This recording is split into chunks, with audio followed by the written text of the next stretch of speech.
अस्सलाम वालेकुम students, welcome back to math classroom. Previous lecture में हमने एग्जाम्पल 3.1.6 को डिस्कस किया था और इसके सारे पार्ट्स को हमने 1 बाय 1 डिस्कस किया था। आज के लेक्चर में हम स्टार्ट करेंगे एग्जाम्पल 3.1.7।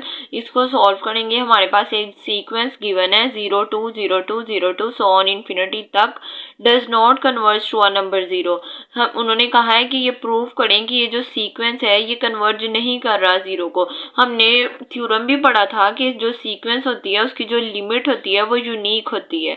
अब यहाँ पे 0 और 2 हम ये नहीं कह सकते कि ये 0 को भी हम कह सकते हैं अप्रोच कर रहा है, 2 को भी। अब यहाँ पे दो इसके लिमिट पॉइंट्स आ रहे हैं, हम ये नहीं कह सकते कि इसका ये जो है ये यहाँ फिर 0 पे कन्वर्ज कर रहा है या फिर 2 पे कन्वर्ज कर रहा है, इस तरह नहीं कह सकते।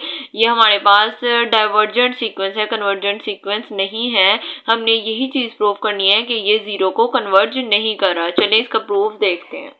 Example 3.1.7 The sequence 0 2 0 2 0 2 so on does not converge to number 0। हमने ये प्रूव करना है कि ये 0 को कन्वर्ज नहीं कर रहा। तो यहाँ पे हमारे पास बच्चों दो कैटेगरीज बन रही हैं। एक हमारे लिए है, एक हमारे पास 0 0 वाली कैटेगरी है और एक 2 2 वाली कैटेगरी है। हमने सबसे पहले देखना है कि ये सीक्वेंस जनरेट किस तरह हुआ है। मैंने आपको बताया था कि हम कैसे देख सकते हैं कि सीक्वेंस को कैसे जनरेट करते हैं, हमने प्रीवियस लेक्चर में डिस्कस किया हुआ है। यहाँ पे दो कैटेगरीज बन रही हैं, एक 0 0 वाली और एक 2 2 वाली। 0 0 वाली है वो ऑड है और 2 2 वाली जो है वो इवन है। अब हमने दो कैटेगरीज के लिहाज से इसको सॉल्व करना है। सबसे पहले इसको हमने प्रूव किस तरह करना है, हमने कंट्राडिक्शन ले लेनी है। हमने सपोज कर लेना है कि जो सीक्वेंस है ये कन्वर्ज कर रहा है 0 को। उन्होंने कहा है कि ये सीक्वेंस कन्वर्ज नहीं कर रहा 0 को, लेकिन हमने इसके ऑपोजिट सपोज कर लिया है कि ये सीक्वेंस कन्वर्ज कर रहा है 0 को। ये हमारे पास सीक्वेंस गिवन था। हमने कहा इस सीक्वेंस की दो कैटेगरीज बन रही हैं, एक 0 0 वाली और एक 2 2 वाली। 0 0 वाली ऑड के लिहाज से होगी और 2 2 वाली जो है वो इवन के लिहाज से होगी।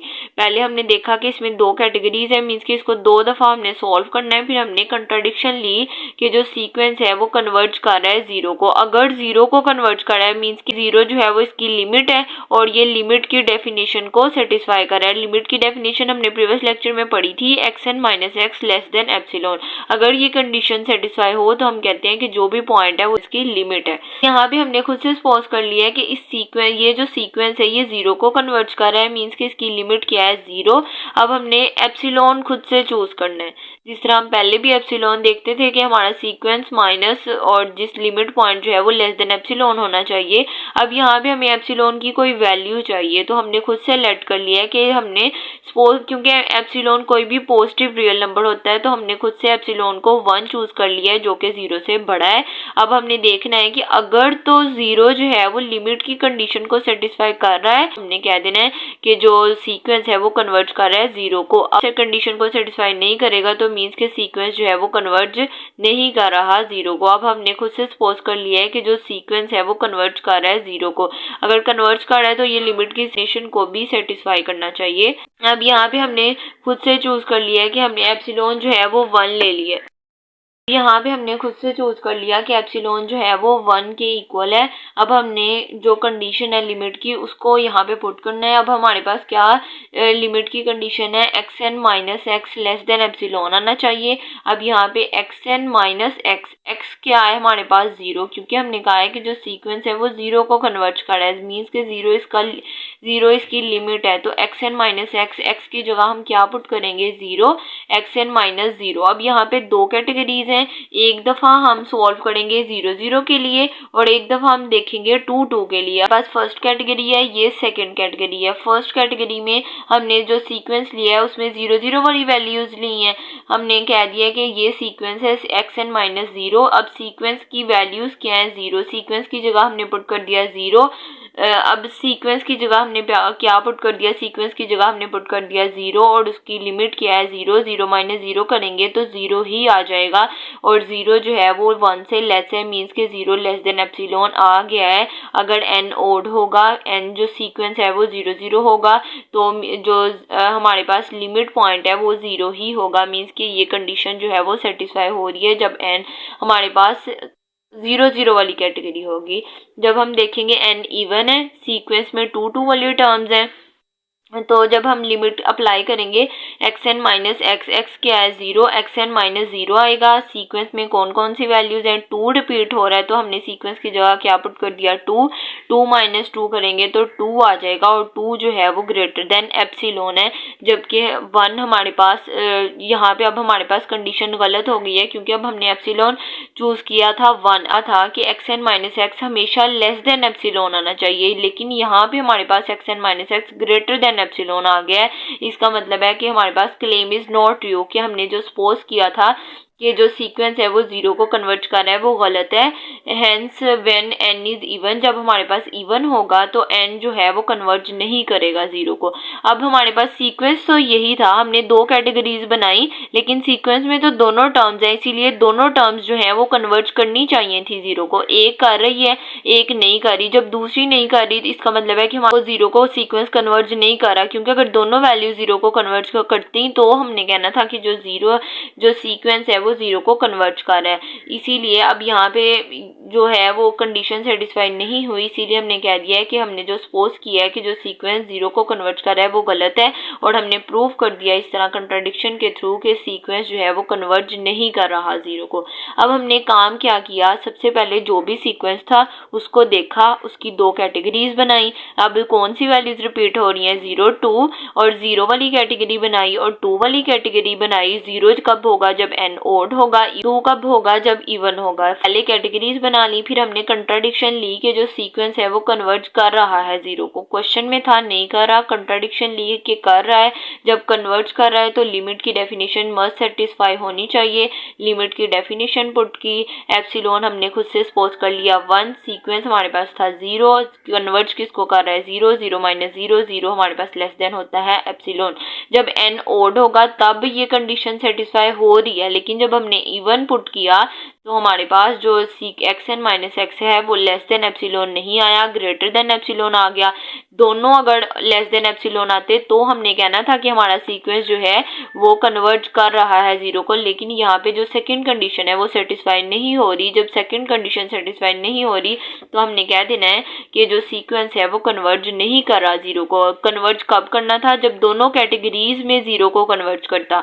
अब सेकंड कैटेगरी में 0 को कन्वर्ज नहीं कर रहा, तो इसीलिए हमने कह देना है कि जो सीक्वेंस है वो कन्वर्ज नहीं कर रहा 0 को। ये चीज हमने प्रूव कर दी, और हमें पता है कि सीक्वेंस के, ये हमने प्रीवियस लेक्चर में थ्योरम पढ़ा था कि जो लिमिट होती है वो यूनिक होती है, मोर देन 1 लिमिट एग्जिस्ट नहीं करती।